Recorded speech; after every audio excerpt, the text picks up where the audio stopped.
এই মাহফুজ, এই আসিফ, এই হাসনাত, এই সার্জিস রাস্তার টোকায়ের কাছেও মার খাবে, কেউ ঠেকাইতে আসবে না।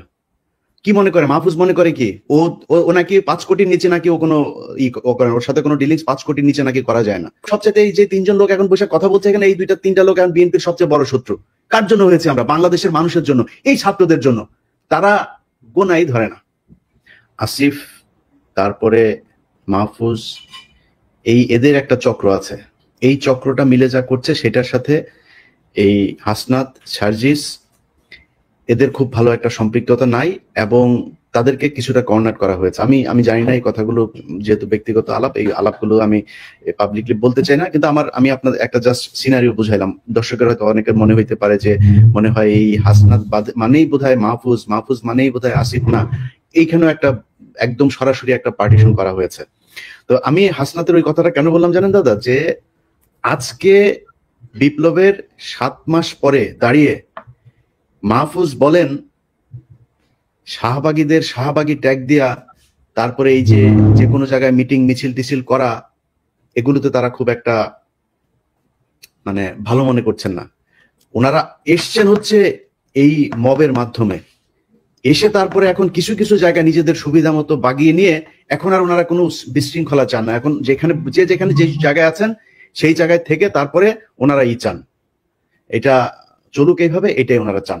এই আসিফ, এই নাহিদ, এই হাসনাত, এই সার্জিস রাস্তার টোকায়ের কাছেও মার খাবে, কেউ ঠেকাইতে আসবে না।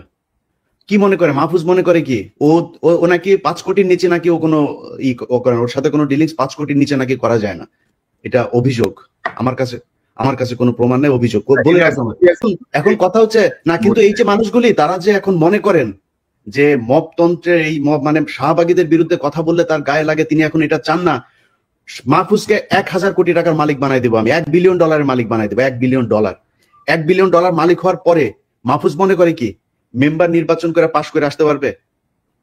মাহফুজ যাক, তো ওরা স্থানীয় নির্বাচন করতে চাইছে কেন? ওরা আগে ওই করতে চায়, ওই যে টুর্নামেন্টের আগে, বড় টুর্নামেন্টের আগে কিছু ম্যাচ হয় না, ওইটা খেলে ওরা মনে হয় মেম্বারই নির্বাচন, ধরেন আসিফকে এই হাতিমার্কায় অমুক ইউনিয়ন পরিষদের মেম্বার নির্বাচনে ভোট দিন, এভাবে মনে ওরা মেম্বার হিসাবে আগে দেখে আসতে চাচ্ছিল মাঠটা কি অবস্থা, তারপরে জাতীয় নির্বাচন।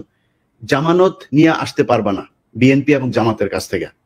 অতএব এত লাফানোর কিছু নাই যে আপনি এসছেন মবতন্ত্রের মাধ্যমে, আপনি এখন এসে সবকিছু আইন কানুন ভাবে তারপরে দেখেন। আইন, এই যে বিচারকগুলোকে আপনি সরাইলেন, কোন আইন দিয়ে সরাইছিলেন? উপদেষ্টা বানাইছিলেন বাংলাদেশের সংবিধানে ছিল, আপনি বসাইলেন কেন? আপনারা যেভাবে উপদেষ্টা হয়েছেন এটা কোন আইনে ছিল? এখন বিডিআর এর মামলার সময় আপনি আইন দেখান, এখন উদিচির মামলার সময় আপনি আইন দেখান, 21শে আগস্টের মামলার সময় আপনি আইন দেখান, ওই ফেনীতে যেই বনজ কুমার আর ব্যারিস্টার সুমনরা যেটা করে গিয়েছে সেই 16 জন মানুষ এখন পর্যন্ত তারা কেন কন্ডেম সেলে আছে? আপনি করতে পারেন নাই, সময় পান নাই। শামা ওবায়দের সাথে অন্ধকারে সিনেমা হলে চিপাই গিয়া বসে সিনেমা দেখার সময় পান, এই কাজ করার সময় পান না। এটার জবাব বাংলাদেশের মানুষের কাছে। আমি বলেছি যে 5 বছর, 10 বছর, 20 বছর, যত বছর প্রয়োজন হয় থাকুক তারা। আমরা তো বিএনপির কাছ থেকে বেশি সুবিধা নিতে পারতাম, তাই না? আমরা সেটা করিনি। আমরা বলেছি এরা থাকুক, বরং বিএনপি অনেক ক্ষেত্রে এই বাংলাদেশের সবচেয়ে এই যে 3জন লোক এখন বসে কথা বলছে এখানে, এই 2-3টা লোক এখন বিএনপির সবচেয়ে বড় শত্রু। কার জন্য হয়েছে আমরা? বাংলাদেশের মানুষের জন্য, এই ছাত্রদের জন্য। তারা গোনাই ধরে না। মনে হয়েছে যে এইভাবে এসে তারপরে কয়েক বিলিয়ন টাকা কামায় তারপরে মনে হয় তারা বাংলাদেশে আবার ক্ষমতায় আসবে। এত সহজ? আপনার মতো এরকম কয়েক বিলিয়ন ডলারের মালিক বাংলাদেশে বিএনপির অনেক নেতা আছে, নাম ধরে বলতে পারি, তারা আওয়ামী লীগের সময়ই কামাইতো।